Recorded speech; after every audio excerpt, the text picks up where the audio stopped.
Good morning. Good morning.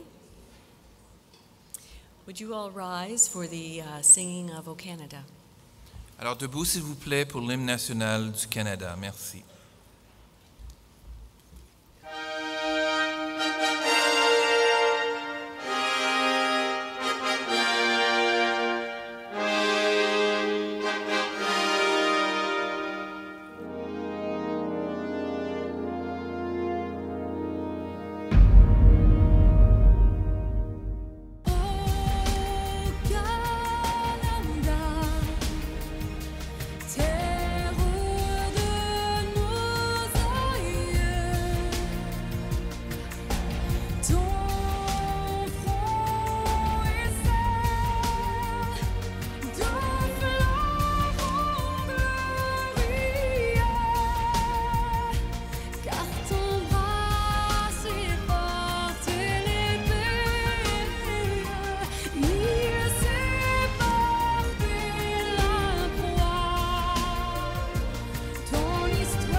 Reach that note.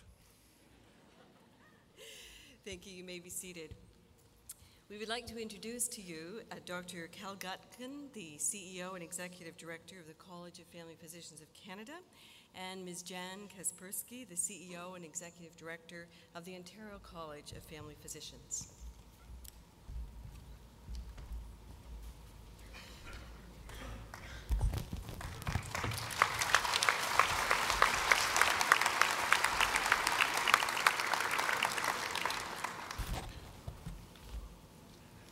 Before we begin any of our festivities and the further part of the ceremony this morning, we want to remember a very important person in the history of family medicine in Canada and around the world.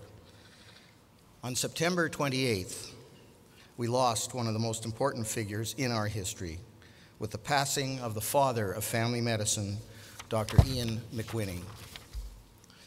Dr. McWhinney was born in 1926 in Burnley, England. Following his medical training at Cambridge, he entered general practice in Stratford-upon-Avon with his father. In 1968, he immigrated to London, Ontario, where he became the first chair of family medicine in Canada at the University of Western Ontario. His visionary work transformed family medicine worldwide from an unacknowledged subject into an academic discipline with undergraduate courses and postgraduate training. Dr. McWhinney received certification in family medicine from our college in 1970 and became a fellow of the College of Family Physicians of Canada in 1981. He received life membership in 1996, and in 2003 was the recipient of our college's Family Medicine Researcher of the Year award. Dr. McWhinney inspired many family physicians to pursue teaching as a core component of their practices, and supported them to dedicate mentoring future generations of doctors throughout Canada.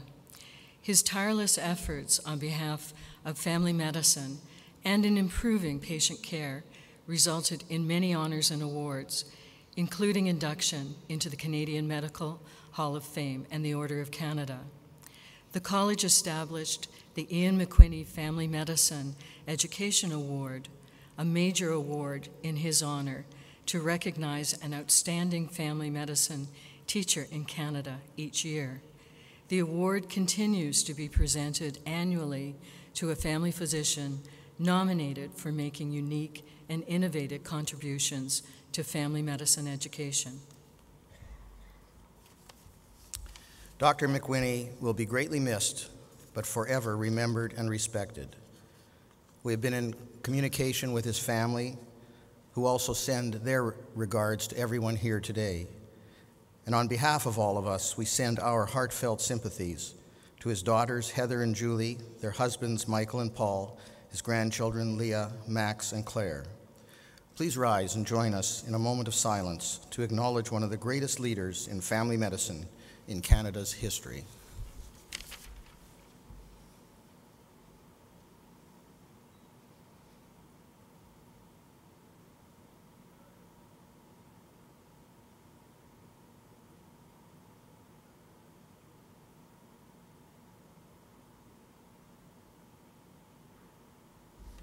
Thank you very much.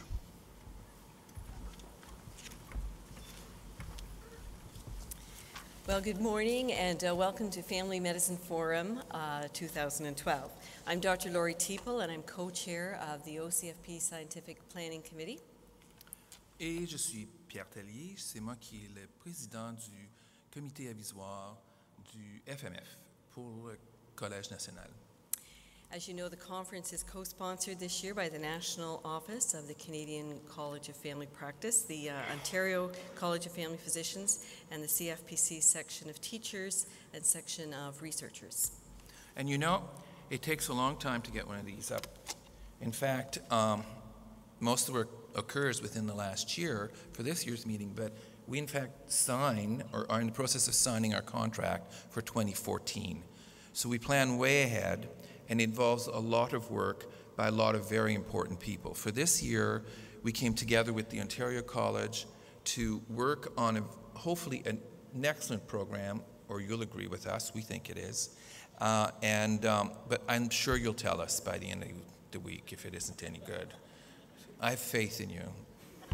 And how do we develop the program, you might ask? Well, what we do is, you list that little form at the end of the conference where you give us feedback, and we take all of that feedback and we compilate it and we put it together, and that gives us an idea of what people want.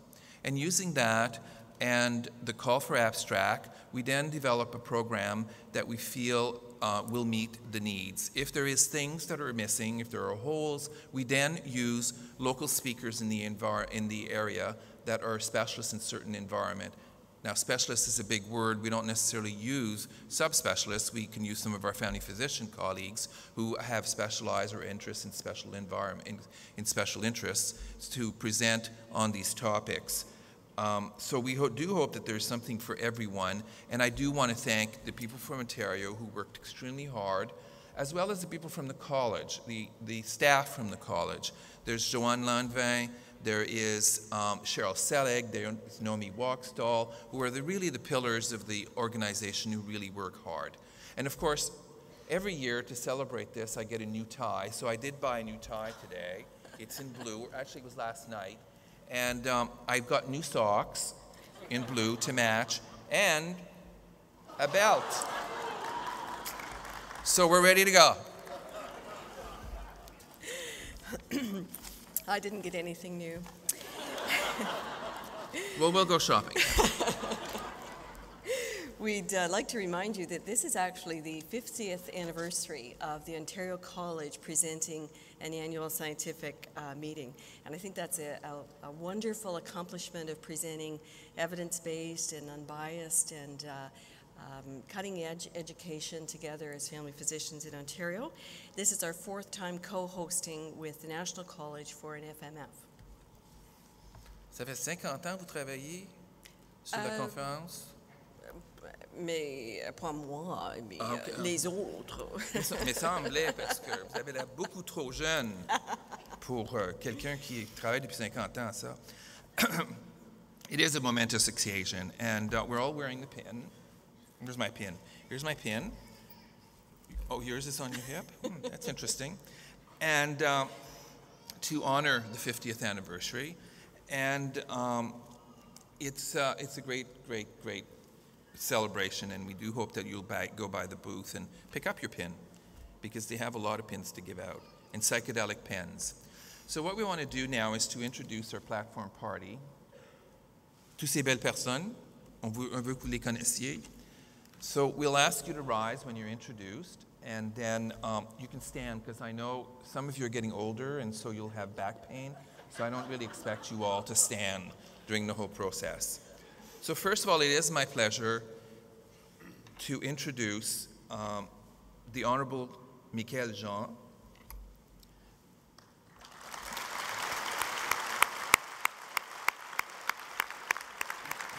Et je voudrais vous remercier d'être avec nous aujourd'hui pour célébrer et pour discuter de la médecine au Canada. Merci. On your far left is Mr. Rick Waugh, the President and CEO of Scotiabank.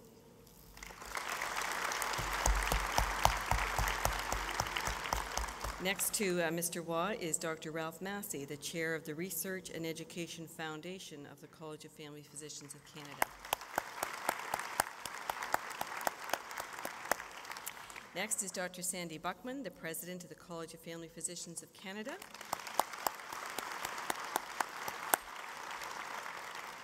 On the other side of Madame Jean is Dr. Cal Gutkin, the Executive Director and CEO of the College of Family Physicians of Canada.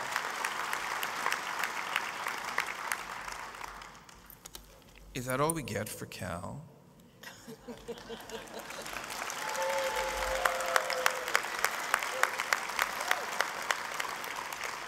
You do realize that this is his last FMF as CEO and Executive Director of the college.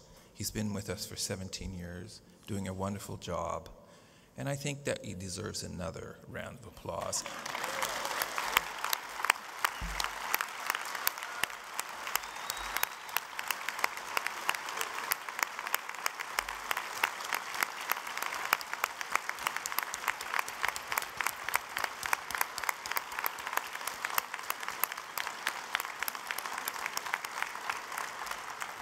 I think that befits his work.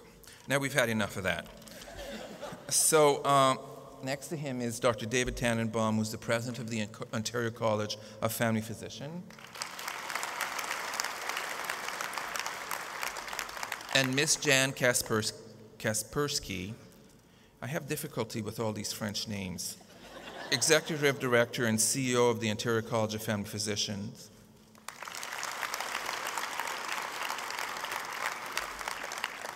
Dans la salle sont ici Dr. Alan Katz, qui est le président de la section des chercheurs du collège. Ah, bonjour.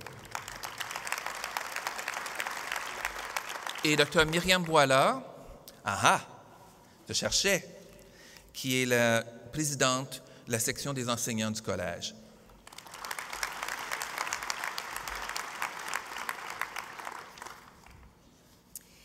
I would like to introduce Dr. David Tannenbaum to come to the podium and officially introduce to us Madame Michael Jean.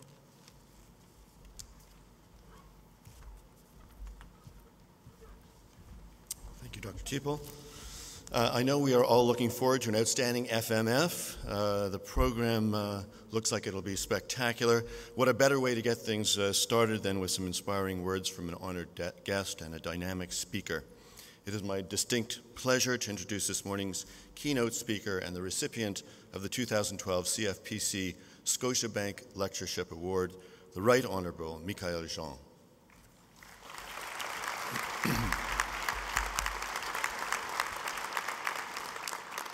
A native of Port-au-Prince, Haiti, Madame Jean fled her home country and its dictatorship and arrived in Canada as a refugee in 1968. As a dedicated student, she pursued undergraduate and graduate studies in languages and literature at the University of Montreal. She also taught there as part of the Faculty of Italian Studies. Parallèlement à ses études, Madame Jean a œuvré pendant 10 ans auprès des maisons d'hébergement pour femmes victimes de violences conjugales et participé à la mise sur pied d'un réseau d'urgence au Québec et ailleurs au Canada. Madame Jean a ensuite connu une brillante carrière de journaliste et de présentatrice d'émissions d'information à Radio-Canada et à la CBC. In 2005, Madame Jean became Canada's 27th Governor-General and Commander-in-Chief. Through this leadership role, she promoted dialogue and community engagement among citizens, with particular emphasis on empowering youth. A leader of cultural diplomacy, she led 40 missions and state visits on the global stage.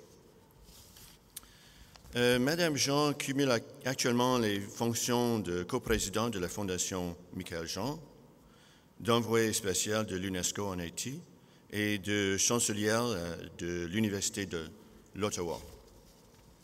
Her foundation supports youth arts initiatives designed to transform young lives and revitalize underserved communities across Canada.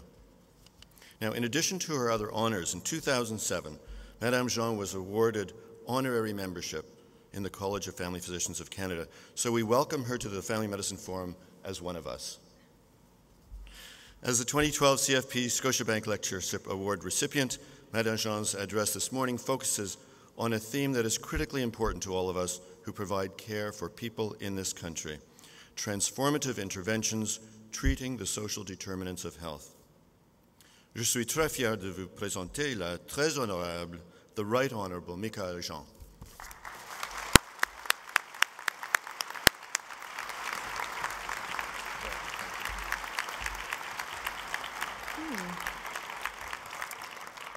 Merci infiniment. Senator Eggleton, Dr. Bachman, Dr. Tannenbaum, Dr. Macy, Mr. Waugh, Dr. Marie-Dominique Beaulieu, Dr. Gotkin, Ms. Kaspersky, distinguished guests, distingués invités, dear friends, chers amis. Bonjour, vous allez bien? Oui? Good morning. Les mots me manquent et c'est avec beaucoup d'humilité que j'accueille cette marque de reconnaissance à mon endroit. Je suis très touchée et du fond du cœur, je tiens à vous dire merci. Merci infiniment de m'inclure. Thank you. Thank you so much for including me this morning. And words cannot begin to express the great emotion I feel as you prepare to honor me this morning with the College of Family Physicians Canada Scotiabank Lectureship Award. You know, given the caliber and groundbreaking achievements of past award recipients, I cannot help feeling deeply moved, deeply humbled, and empowered by your decision to validate my lifelong commitment to the health and well-being of Canadians through this prestigious award. Et vous savez, pour quelqu'un comme moi, arrivé au Canada avec mes parents dans des circonstances extrêmement difficiles, réfugié politique, exilé sous la menace et la violence d'un régime dictatorial, je tiens à vous dire ce qui a fait toute la différence.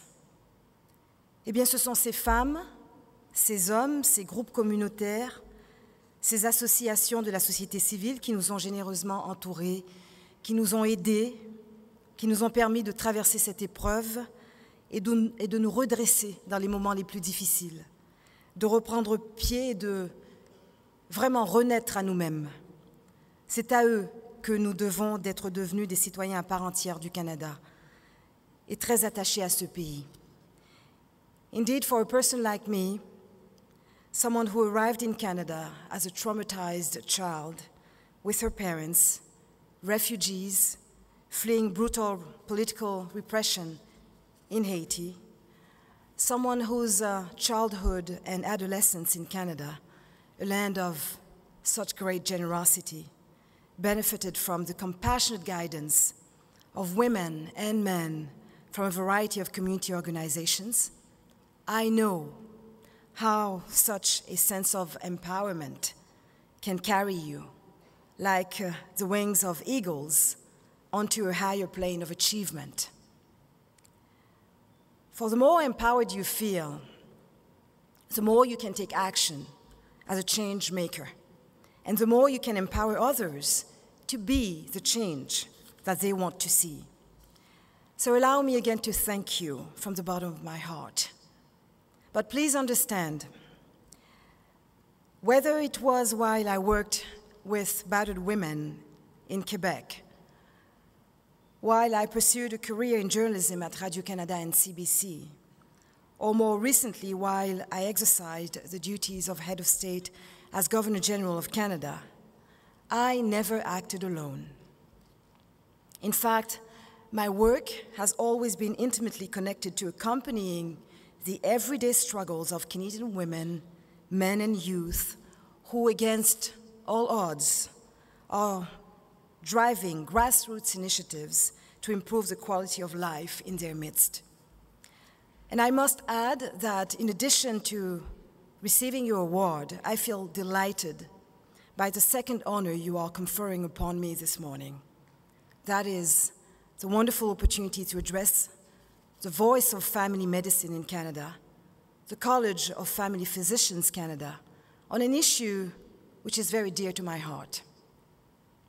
It's an issue which will most likely frame our very understanding of what it means to offer accessible health care, to administer justice, and to fulfill our national ideal of freedom, equality, and prosperity for all in Canada over the next few decades. The issue is the social determinants of health. But before I begin, I would be remiss if I didn't pay tribute to the ways in which you, the civically minded and engaged family physicians of Canada, are working tirelessly in your communities to illuminate the pathways to healthy living for millions of Canadians all across the country. To illustrate, permit me to share a more personal testimony with you right from the start. You know, whenever I have brought my now 13-year-old daughter, Marie-Hélène, to see her family physicians, I have to say that the great care and great attention that have given to Marie-Hélène, that they have given to Marie-Hélène, have always evoked in my mind hypocrites often cited saying, and I quote, "Wherever the art of medicine is loved, there's also a love of humanity." For the physician's attentive ear, caring heart, and meticulous diagnosis are also emblematic of your unwavering commitment and avuncular devotion to your patients. A devotion that radiates an unconditional love for all humanity throughout our healthcare institutions. And that can only be the reason why over 85% of Canadians recognize the value and care that family physicians bring to your profession. And I can tell that for you, your profession is more than a job. It's a labor of love that touches the lives of millions of people across the country. But I have been delighted to discover how much that love, which I observe and sense, extends far beyond the confines of individual clinics, medical centers, and hospitals.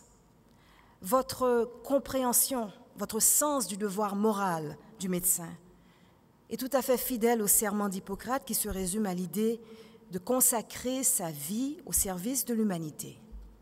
Your understanding of the moral duty of the physician, the duty, as the Hippocratic oath goes, to consecrate your life to the service of humanity, embraces civic responsibilities that link health and well-being to the broader social imperatives of social justice, liberty, equality, and equity. In fact, I'm quite pleased to note that the very notion of health equity is taking force like never before.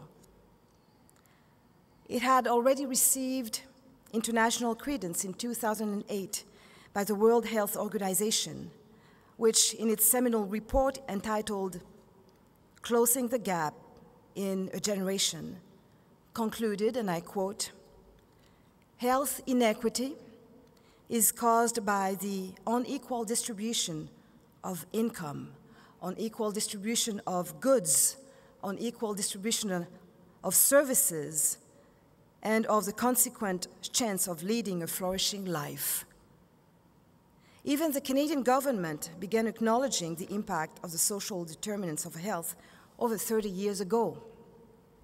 For in 1975, the federal government released its policy paper, A New Perspective on the Health of Canadians, in which it candidly acknowledged the need to reorient healthcare policies and practices and to focus on the social and environmental determinants of health.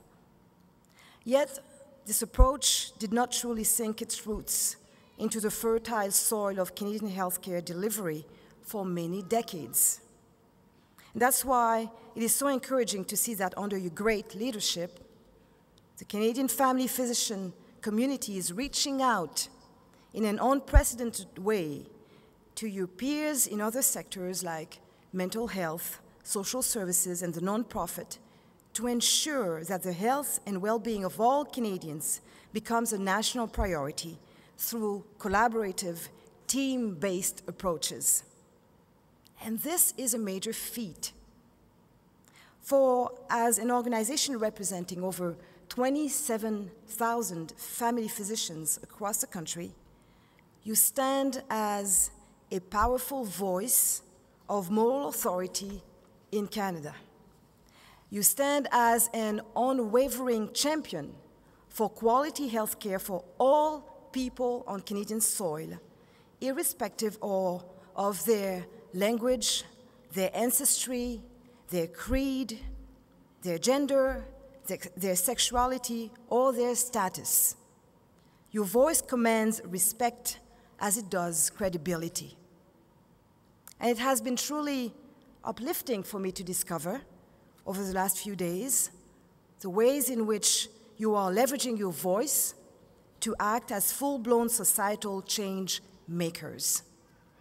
For example, your vision of using collaborative partnerships to deliver health care, as articulated in your position paper entitled The Evolution of Collaborative Mental Health Care in Canada, is an inspiring one.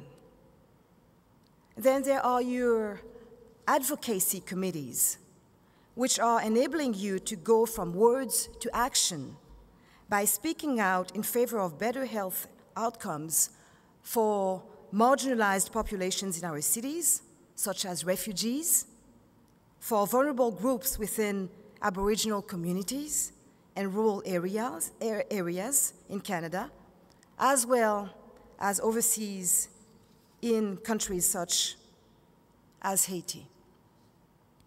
Et ce que vous faites, vous nous ouvrez les yeux, vous nous sensibilisez chaque fois que vous prenez position très clairement et de manière énergique en faveur de politiques publiques qui valorisent un accès juste et équitable à des services de santé de qualité pour toutes et pour tous.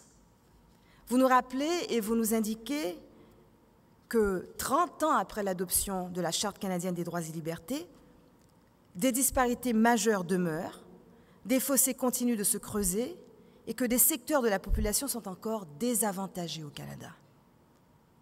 By engaging so clearly and effectively in the public policy arena in favor of health equity, you are reminding us that 30 years after the adoption of the Canadian Charter of Rights and Freedoms, health disparities persist in disadvantaging vulnerable groups in Canada. But it's not merely a question of addressing access to health care services. It is much more than that. For as a growing chorus of researchers are telling us, promoting health equity requires a much deeper national conversation that too few of us are prepared to have. It is a conversation that takes as its starting point the fact that economic and social disparities are adversely affecting the health and well-being of far too many of our fellow citizens. And let us think about it for a moment. Vous savez, durant toutes ces années où j'ai travaillé auprès des femmes victimes de violences conjugales et leurs enfants, ou alors que j'étais journaliste et surtout en sillonnant le pays dans le cadre de mes fonctions de gouverneur général, j'ai toujours été frappée de constater l'incroyable force, le savoir-faire et la mobilisation citoyenne partout dans nos collectivités. Throughout my experience working with Canadians, first in establishing a provincial and then national network of shelters for battered women and their children, then as a journalist, and then, of course, as Governor General, crisscrossing our vast country, I did marvel at the incredible resilience, mobilization, and know-how of so many of our communities. But I also cringed as I discovered one by one the pockets of pain and distress strewn across Canada's urban, rural, and northern landscapes. And it's very troubling. Aboriginal communities that lack access to safe running water, that suffer from overcrowded houses, that lack adequate housing, that are being plagued by the destructive legacy of the Indian residential schools, a legacy that includes substance abuse, violence, suicide, and sheer despair. Then we have some of our more urban communities whose youth are reeling from the pitfalls of social exclusion. Urban communities that are seeing criminal elements sneak in like thieves in the night to tempt vulnerable youth with promises of money, cars, and drugs. And the shootings that took place in Toronto and Montreal and that shook the cities over the summer are a sad reminder of this spiral of self-destruction, which, as you know, has serious and often deadly health implications. Then there is the scourge of bullying, intimidation, and discrimination that marginalized youth confront, such as our lesbian, gay, bisexual, and trans populations, many of whom have a much higher suicide rate than the Canadian average. And the social cost and the impact on health are unquestionable. Et que dire aussi du fossé grandissant entre les plus riches, soit 10% de la population, et les plus pauvres de notre société. There is an almost unprecedented increase in inequality between the richest 10% of our society and the poorest, as reported last year by the Organization of Economic Cooperation and Development. Food Banks of Canada is revealing that these inequalities are being felt on the ground, with a 31% increase in the use of food banks across the country. And we know that economic hardships are also disproportionately affecting women, as well as immigrants and refugees who are experiencing greater difficulties in becoming gainfully employed. Et toutes ces réalités sont indéniables. Elles sont souvent tragiques. Notre système de soins de santé s'en ressent et les solutions supposent des efforts concertés entre tous les secteurs de la société, y compris le vôtre. Statistics Canada researchers have shown men in the wealthiest 20% of neighborhoods in Canada live, on average, more than 4 years longer than those in the poorest 20%. Moreover, death rates are 28% higher in the poorest neighborhoods than the least deprived ones. It is inconceivable that in a nation like ours, one which prides itself in being a land of opportunity, such disparities exist. And these disparities are unacceptable. The realities and challenges are as undeniable as they are tragic. And the impact on our healthcare system requires the concerted effort of all sectors of society, including, of course, family physicians to solve. Gladly, you, the College of Family Physicians Canada, are aware of this, and you are displaying great leadership in crafting sustainable, collaborative, and results-based solutions to address health inequity. And I'm particularly enamored with your concept of a family medicine hub, a collaborative space where family physicians can share a physical space, information, best practices, and solutions with professionals in other sectors like mental health and academic research.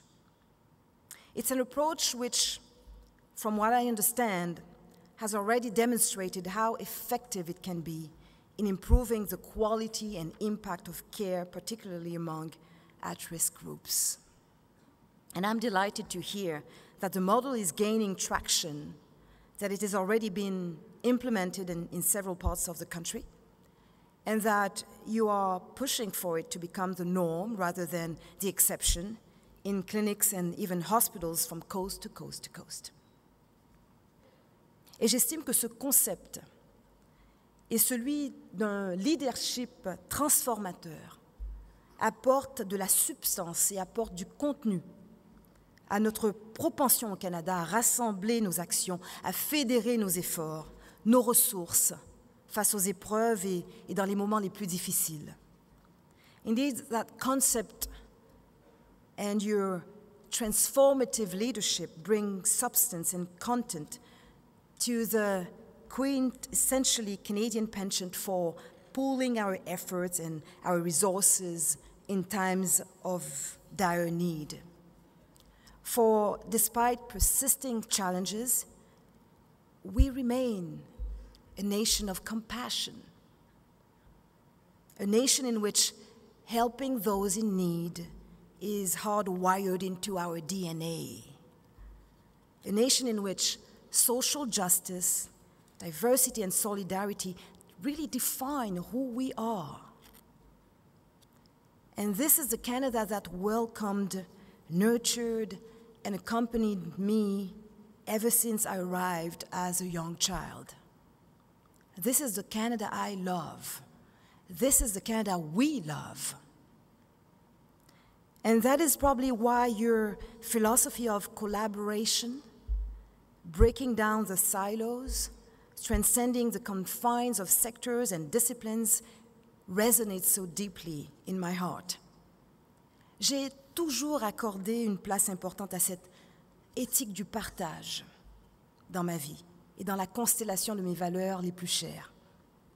Je crois profondément au leadership qui mobilise, le leadership qui transforme et qui repose sur la capacité et la volonté des citoyennes et des citoyens de tous les horizons, ces femmes, ces hommes, ces jeunes, armés tous les jours de courage et de compassion, qui cherchent sans répit des solutions aux problèmes criants qui nous accablent.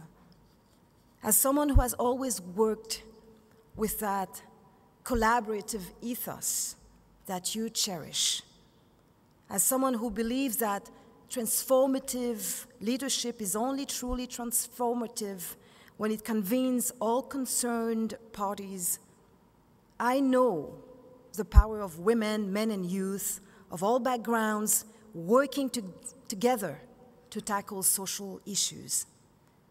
And I know the power of elected officials, grassroots organizations, business, social service institutions, and law enforcement institutions pulling up their sleeves and ironing out common solutions. And I know the power of these very institutions taking the time to consult, yes, consult the citizens, to gain homegrown solutions that can often make the difference between life and death.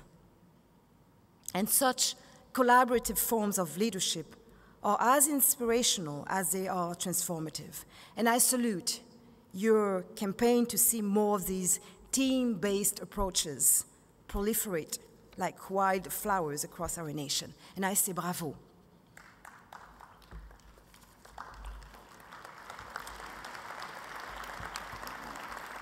And to conclude, I would simply and humbly encourage you not to forget artists and arts for social change practitioners in your efforts. You know how much I'm passionate about that. For I discovered the full power of the arts in Canada during my mandate as Governor General, as I met and worked with hundreds of thousands of women, men, youth, and seniors in their communities. When I was installed in office, I decided to make Briser les solitudes, breaking down solitudes, my official motto. Breaking down solitudes was my way of conveying a vision of a Canada in which our differences no longer stand as instruments of discord, but rather as strength, as resources, and even tools upon which we can draw to collectively create a society in which everyone, everywhere, can enjoy a flourishing living. I was then, as I am now, convinced that we have spent far too long dwelling on our differences. Now it is the time to draw on all the values and aspirations we have in common. In my mind, building a better Canada is inextricably linked to cultivating a spirit of solidarity, or as you call it, in more practical terms, promoting team-based approaches in order to resolve some of the seemingly intractable challenges facing our country in the 21st century.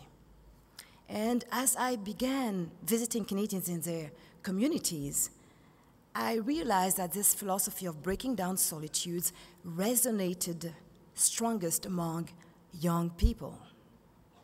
Young people who had already chosen to disown the tribulations and conflicts of the past and instead work across the boundaries of race, class, gender, religion, and other social divisions.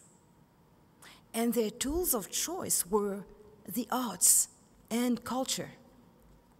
They worked and continue to work in incredible ways by using the arts for action and the arts for change. All artistic disciplines to transform lives, bring their peers together, find solutions to social challenges, and improve the quality of life in their communities. And the arts are helping these young people to survive. And beyond that, develop greater self-esteem, and re-emerge with a desire to dream big, engage in society, and teach others. And increasingly, I'm pleased to see academics and researchers in Canada taking notice. They are discovering that, in fact, the power of arts can be used to improve health outcomes among patients of all backgrounds. And just last June, there was a conference at the University of Ottawa's Faculty of Medicine entitled "The Role of the Arts and Humanities in the Education of Health Professionals. What is the Impact?" Physicians, healthcare providers, social service providers, artists, academics, and frontline workers in community organizations from all across the country convened to discuss the healing power of the arts on individuals and communities, and to develop a roadmap to greater public awareness about arts-based medical and psychiatric approaches. The empirical evidence is as startling as it is indisputable. People's lives are being improved, if not saved, directly by using the arts as a therapeutic tool, by using the arts as an instrument of self-exploration to counter depression and suicide, and by using the arts as what my husband, the philosopher and filmmaker Jean-Daniel Lafont, would dub weapons of mass construction, to engage citizens in a dialogue about building more healthy and vibrant communities. For example, in the area of childhood mental health, Lindy Leduc Wilson and Corey Saunders of the Windsor Regional Children's Center have demonstrated, and I quote, that the art's ability to promote communication of feelings makes less likely children's inappropriate acting out. This establishes art therapy as a preferred modality among persons experiencing difficulty in articulating their feelings for a wide variety of reasons, including mental illness. And it can therefore come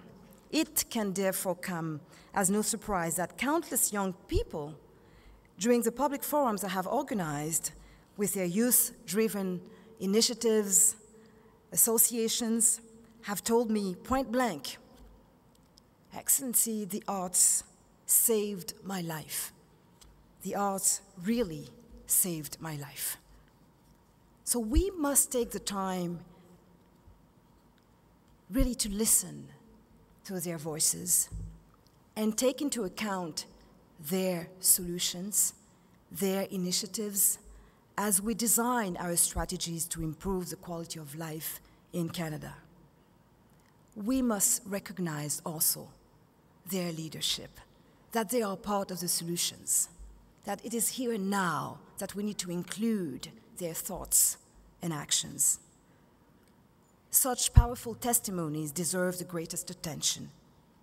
That's one of the reasons why Jean-Daniel and I chose to dedicate my Governor General's legacy project, the Michael Jean Foundation, to promoting initiatives for youth that use the arts as tools for healing, for rehabilitation, for reintegration into society, for building stronger self-esteem, and for igniting transformative forms of civic engagement.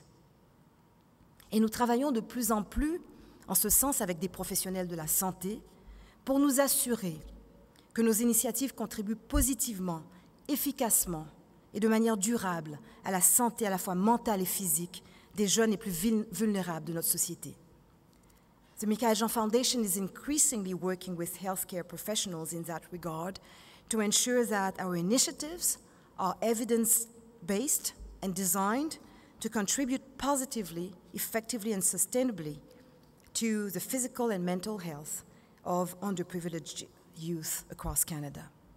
So, again, I would invite you to take seriously these creative tools of transformative intervention in your efforts to treat health from the perspective of equity, solidarity, and the overall well-being of all Canadians. And young people are already displaying transformative leadership in this regard, and they really need the support of our generation. In fact, so many communities across the country need all the support we can offer to ensure that healthy, thriving living does not become a privilege of the few, but instead an everyday experience for all people on Canadian soil. So allow me to conclude by citing Hippocrates once again. Healing is a matter of time, but it is sometimes also a matter of opportunity. And I believe that we all have a role to play in translating this uplifting aphorism into a living reality for everyone, one step at a time, and in a true spirit of collaboration. So let us embrace this exciting challenge together. Merci beaucoup, merci infiniment de votre attention. Merci.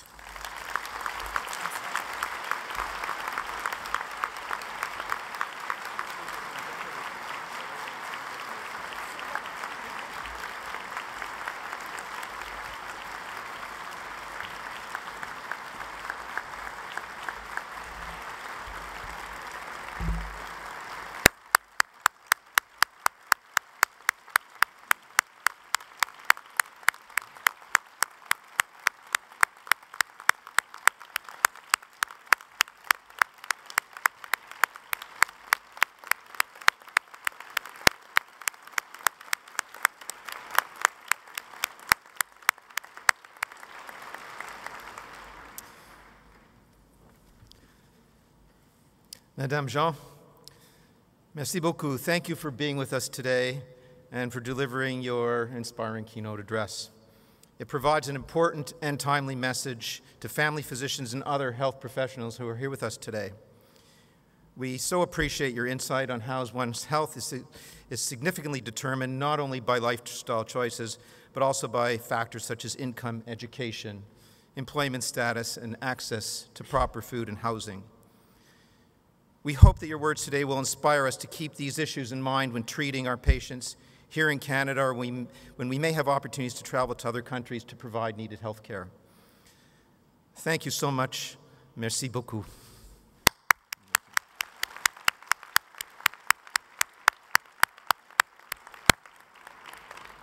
I would now ask Dr. Cal Gutkin, our college's Executive Director and CEO, well-known, to present your award.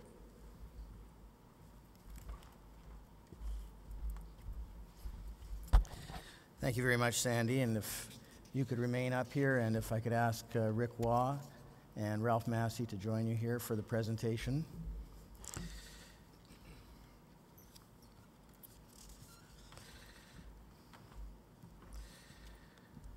So each year, the College of Family Physicians of Canada is proud to present the CFPC Scotiabank Lectureship Award to an outstanding individual who has contributed significantly to medicine, family medicine, or the health and well-being of the population in Canada or around the world. This year, we are obviously very pleased to present it to you, the Right Honourable Michaël Jean. En tant que gouverneur général du Canada et dans vos autres rôles, vous avez travaillé avec passion pour améliorer la qualité de vie de millions de personnes, refuge pour les femmes, population démunie, après les désastres naturels. Votre intérêt pour l'autonomisation des jeunes a démontré vos grands talents de rassembler et votre désir d'améliorer la vie des gens par le dialogue et l'engagement dans la communauté. The CFPC is proud to honor you, Madame Jean, along with Scotiabank, as our 2012 CFPC Scotiabank Family Medicine Lectureship Award recipient. Félicitations. Merci beaucoup. Merci.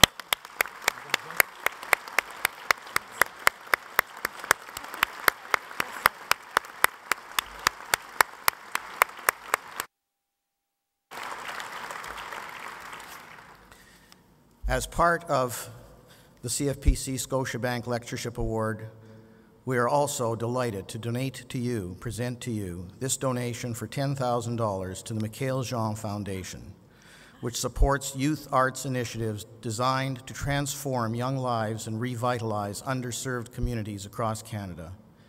Through its national network of over 700 grassroots organizations, the Michaël Jean Foundation equips disadvantaged youth with the tools and drive to ignite change in urban, Aboriginal, and rural communities through the arts. We heard your message clearly and how important that is to the future of the health and well-being of those who participate and those with whom they interact. On behalf of all of us, please accept this donation.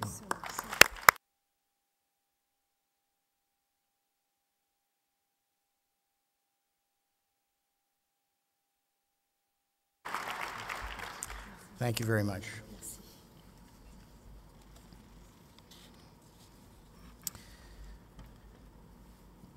On this very exciting and special occasion, I just want to reinforce one other important fact, and that is that the Scientific Assembly, which is the core and the central part of Family Medicine Forum, is, as was part of the introductory remarks earlier this morning, the planning of that is really spearheaded by the host chapter, and that's the Ontario College of Family Physicians working with us as co-hosts of this year's meeting.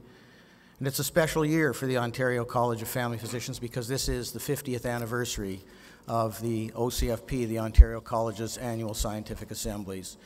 I know a lot about that personally because my own commitment and time to the College of Family Physicians of Canada began with the Ontario chapter and began with the annual Scientific Assembly Committee. And it's what inspired me to basically commit my volunteer time as I was in practice to this college. So I'd like you to join me in congratulating the OCFP on this, the 50th anniversary of the ASA.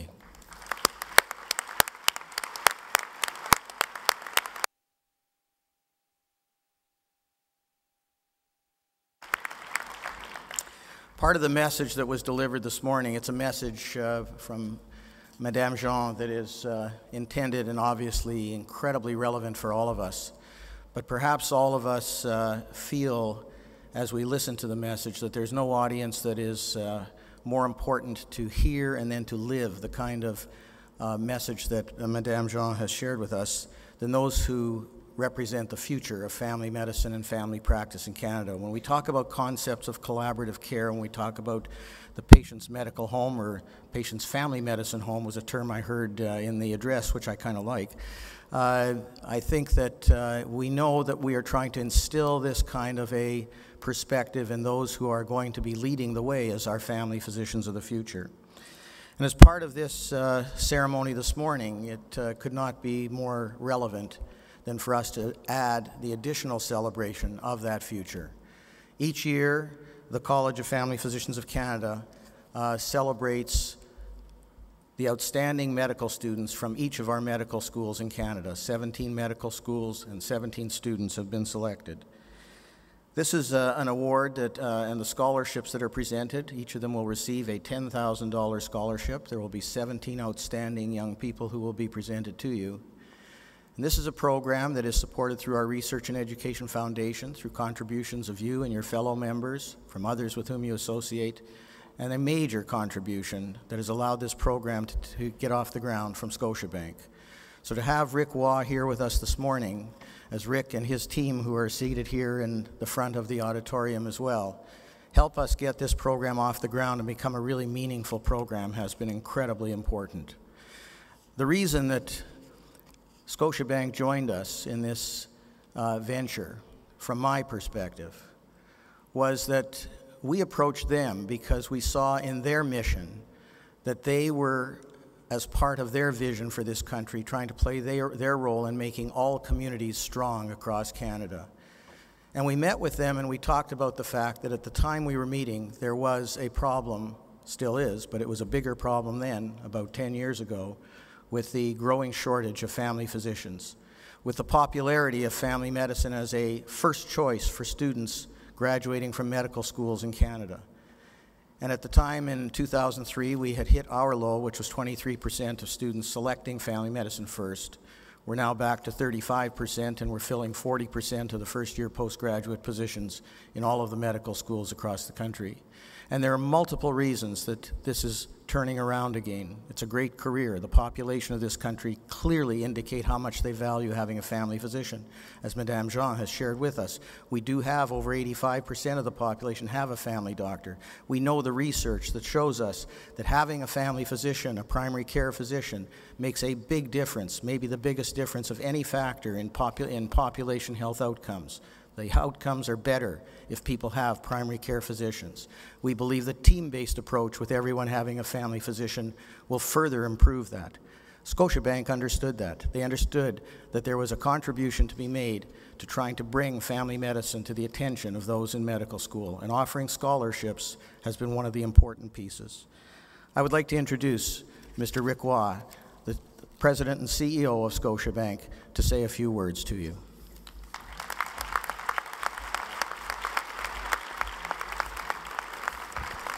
Well, thanks very much, Cal. And I just, first of all, want to add to Cal my personal congratulations on his leadership on behalf of the college as the CEO.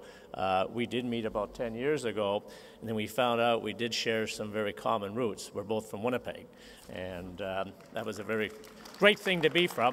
And in fact, his family pharmacy was just down the street from where I grew up in the west end of Winnipeg, and so from there we sort of hit it off pretty good. And as Cal said, though, what really made it is the shared values that we at Scotiabank think are very important in how we conduct our lives as bankers, and the values, of course, of the college. We have a lot of requests to give back to the community, and it's so fundamental. So we have to make difficult choices. And who do we align? Well, again, as Cal said, the family physician, the grassroots, is so fundamental to a successful society, a successful country, that it was really aligned to what we had to make these decisions on how we allocate our scarce resources, the money, to giving back to the community. So Cal, well done, and to the college. I think one last comment on that. I remember, just as we had some very inspirational meetings from Madame Jean, I remember several years ago, Stephen Lewis talking to many of you in this from the college here, and again, a similar inspirational message on how individually and collectively everybody came together from the family physicians to support the cause. So congratulations on all of you, and congratulations to you, Michael Jean, on the CFPC Scotiabank Leadership Lectureship Awards. Ongoing humanitarian work that you're doing across Canada and indeed around the world is fundamental to transform so many lives, the individual lives, countless Canadians, and as a leadership inspiration to all of us. So we were very pleased, as I said, to support the great work of the Michael Jean Foundation, because it's a commitment to healing, it's empowering youth, the leadership, the scholarship awards that we'll be parting tonight, and the grassroots initiative. And we've had this long-standing and I think a very close relationship. Many of my colleagues are here today not only because it's good business, and it is, and we thank you for it, but we have to do things for more than just that. And the personal time that I know many of my colleagues give to many of the things that you do in the college is so fundamental. Champion family medicine, the education, the medical education, the training, all this to make us a healthy and a more better country. So we're glad to play the role, especially for medical students, because that's where we have to continue to be able to keep developing so that we as a country and we as individuals can go forward. And so the respect that we have for family medicine, and which goes beyond just the medicine, but the fact that you really are the grassroots and the front line in the community where we all work and live. Healthcare and education, therefore, have been two of our pillars in what we call Scotiabank's Bright Future. Bright Future here in Canada. We're 55 countries around the world. Madame Jean and I talked earlier this morning about a country we both mutually have a very strong interest, Haiti. We're the oldest bank in Haiti. We have great people in Haiti with our branches, and of course, there's so much more that can be done there, and Canada takes a very special role in that. But health and education is really what it all comes to and why we're here. Grassroots, frontline, family medicine. You face Canadians every day. You face our customers every day, our staff every day. It is the grassroots of really frontline, not only in the medicine, but in making our communities better, not only more healthy. So thank you very much for our partnership. We truly feel very aligned, and thank you very much.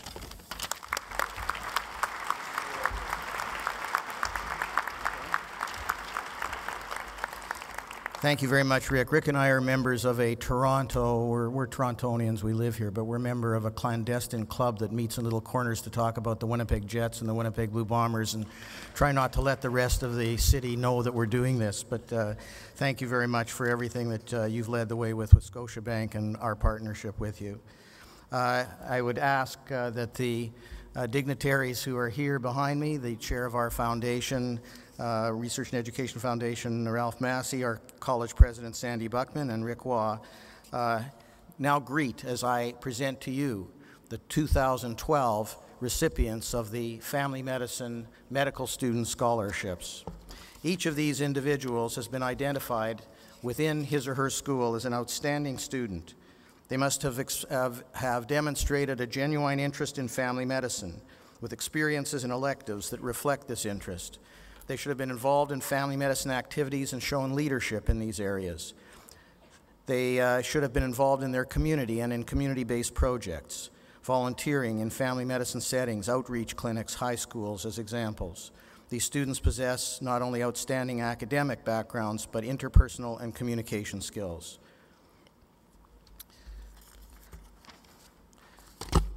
We will present them to you beginning on the west coast of Canada.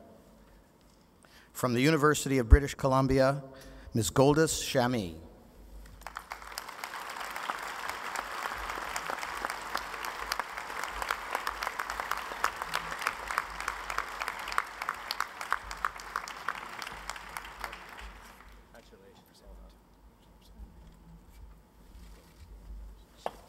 Good, thank you. From the University of Calgary, Ms. Autumn Mochinsky.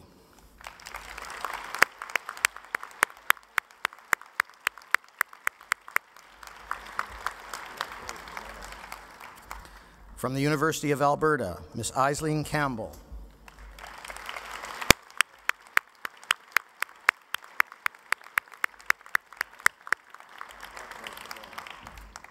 From the University of Saskatchewan, Ms. Danielle Desjardins.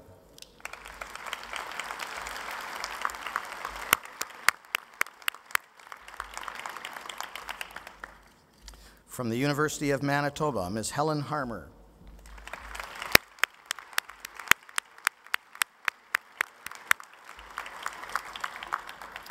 From the University, from Western University, Ms. Tamara Foster.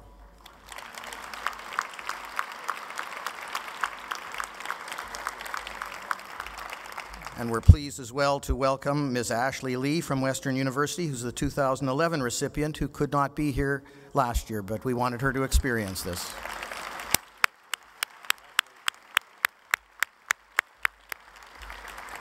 From McMaster University, Ms. Erin Rogers.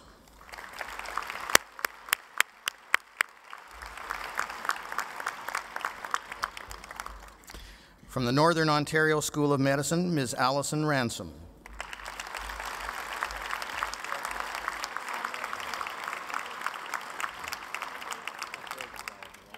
From the University of Toronto, Mr. Samuel Hetz.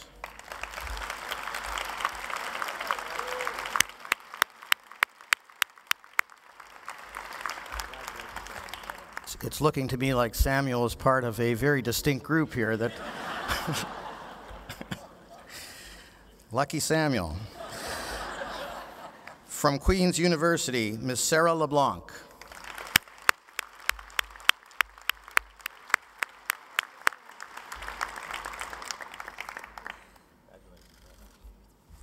From the University of Ottawa, Ms. Stephanie Roman.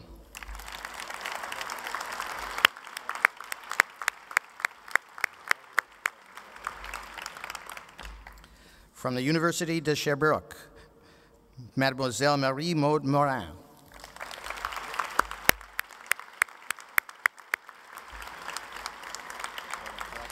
From the University de Montréal, Mademoiselle Kimberly Monroe.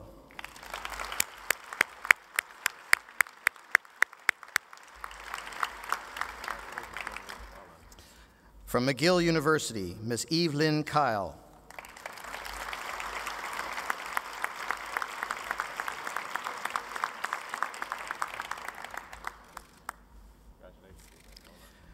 From the Université Laval, Mademoiselle Fazia Burkane.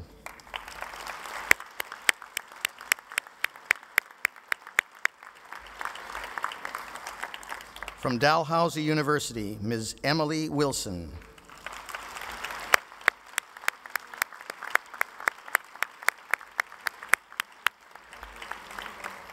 From Memorial University, Ms. Kelly Monahan.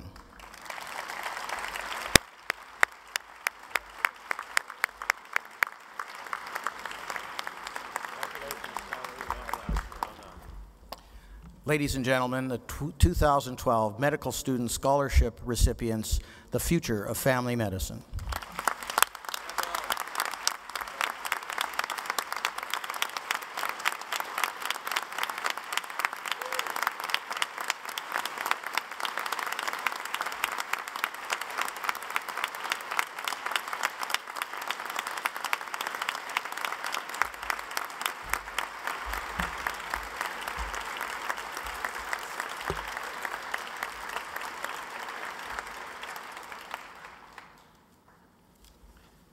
Thank you very much. Thank you, and you can return to your seats. Thank you very much.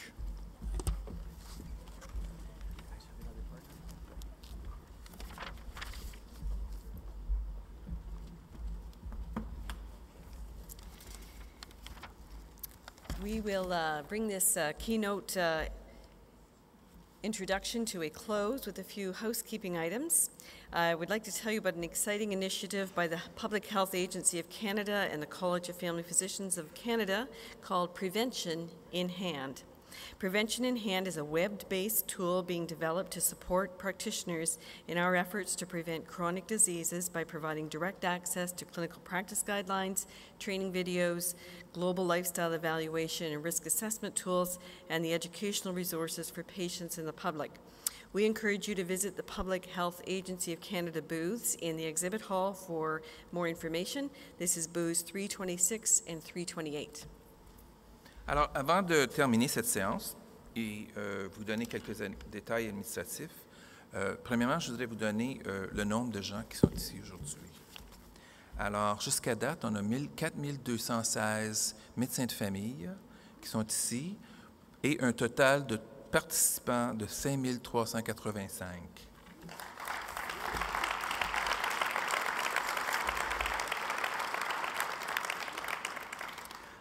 Alors, j'aimerais vous parler, comme on vient de dire, d'une initiative très intéressante que le Collège de médecine de famille du Canada a entrepris avec l'Agence de santé publique du Canada. Ce projet qui s'appelle Prévention en main, qui pour moi est un drôle de titre pour quelqu'un qui travaille en médecine des adolescents, mais en tout cas, est offert sur le web et aidera les médecins dans la prévention des maladies chroniques en offrant un accès direct aux lignes directrices sur la pratique, à des vidéos de formation, des outils d'évaluation du mode de vie et du risque, ainsi que des ressources éducatives pour les patients et le public. Alors, nous vous encourageons à visiter l'Agence de la santé publique du Canada dans le hall d'exposition au stand 326 et 328. We'd also like to tell you about some new programs at FMF this year. The first is the Main Pro Lounge. This is located in Hall D on this 800 level adjacent to the exhibit halls. It provides you with information on Main Pro credit categories, on how to report on CPD initiatives and projects, and you're welcome to drop in there and speak with the National College staff, and you can have coffee there, and it is for looking at Main Pro C educational initiatives and how to report your credits and that sort of thing. And we're also very excited, you can tell, about the brand new FMF app. What is the FMF app? Well, I guess the FMF appetizer is probably, I guess, a shrimp with a little bit of spicy mayo that sort of makes you feel warm. Oh no, that's Cal.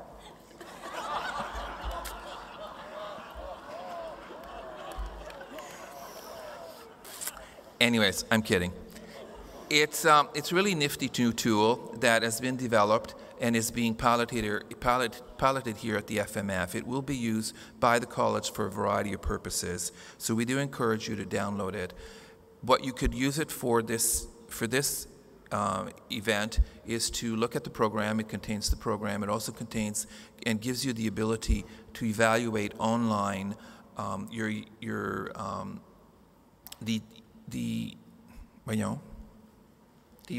conferences portion that you're attending and to get your credits immediately online. And so it's a new way of doing it. Of course, if those of you who aren't rad, you can just do it the old paper way and fill the forms up and put them in the box as you always did with a little flashing light, do it that way. You could actually see people at College Square for information on the app and how to download it. So there's a lot to see and do at FMF, and we truly hope you enjoy the program and network and meet old friends, and wish you a wonderful several days of education together. Alors, merci et bonne conférence.